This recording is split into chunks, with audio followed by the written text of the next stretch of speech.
নমস্কার বন্ধুরা, আমি শম্পাস ব্লগে তোমাদের আরও একটা নতুন ভিডিওতে অনেক স্বাগত। আর আজকে দেখো আমি নিয়ে চলে এসেছি একদমই অন্যরকম একটা ভিডিও, মানে রোজকার রান্না না।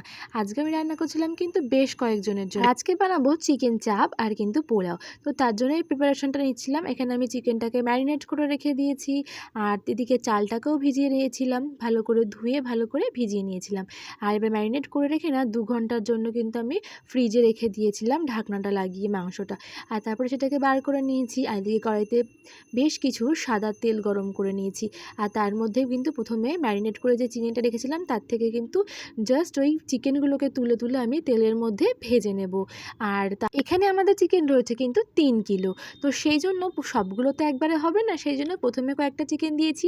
আবার তেলটা উঠে এসছে আর চিকেনটা কমে গেছে, তারপরে কিন্তু যখন তেলটা ভেসে গেছে ওই তেলের মধ্যে আমি আস্তে আস্তে একভাবে সবকটা চিকেনকে দিয়ে দিয়েছি, প্রায় 3 কিলো চিকেনই দিয়ে দিয়েছি। আর তারপরে একটু নাড়াচাড়া করে যখন হালকা ভাজা ভাজা হয়ে আসতে দেখছি মাংসটা, তার মধ্যে কিন্তু আমি ম্যারিনেশনের যে গ্রেভিটা মানে মশলাটা, সেই মশলাটাকে দিয়ে দিয়েছি। আর এবার সিম্পল সামান্যভাবে কিন্তু একদম কষিয়ে নেবো, মানে খুব বেশি নাড়বো না। খুব বেশি নাড়াচাড়া করলে কি হবে, চিকেনটা কিন্তু ভেঙে ভেঙে যাবে, আর আমি একদমই সেটা চাই না। তো সেই জন্য কিন্তু আমি একদম ভেতরে খুন্তিটা ঢুকিয়ে কিন্তু আস্তে আস্তে নাড়বো, যাতে করে মাংসগুলো অন্তত না নড়ে আর না ভাঙে। জাস্ট যেহেতু দই ফই সব কিছু আছে, যাতে মাংসটা না লাগে সেই জন্য কিন্তু আমি নাড়াচাড়া করব। আর তারপরে দেখো দিয়ে দিলাম কিন্তু কাজু, পোস্ত, চালমগজের পেস্ট।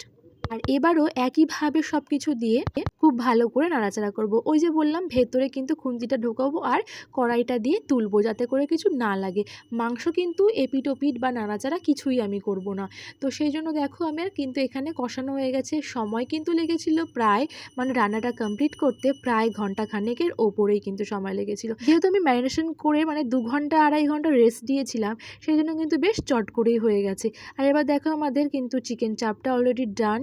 আর নামানোর আগে আতর কেওড়া জল দিয়ে নামিয়ে নিয়েছি। এখানে পোলাও বানাবো, তার জন্য কিন্তু গোটা গরম মশলা তেলে দিয়ে দিয়েছি কিন্তু কাজু, কিশমিশ আর কাঁচা লঙ্কা হালকা নাড়াচাড়া করে দিয়ে দিলাম কিন্তু ওই 80% মতো কুক করে নেওয়া চালটাকে, মানে ভাতটাকে। তো দিয়ে কিন্তু আমি নাড়াচাড়া করে নিলাম সব কিছু একবারে খুব ভালো করে। ওপর থেকে কেওড়া জল আর কিন্তু কেসর, স্বাদ মতো নুন আর স্বাদ মতো চিনি, আর বেশ দরাজাতে ঘি আর 1 কাপ মতো দিয়ে দিলাম কিন্তু দুধ দিয়ে, আর ঘি ব্যাস ঢেকে দিলেই রেডি আছে আমাদের কিন্তু জাফরানি পোলাও আর চিকেন চাপ।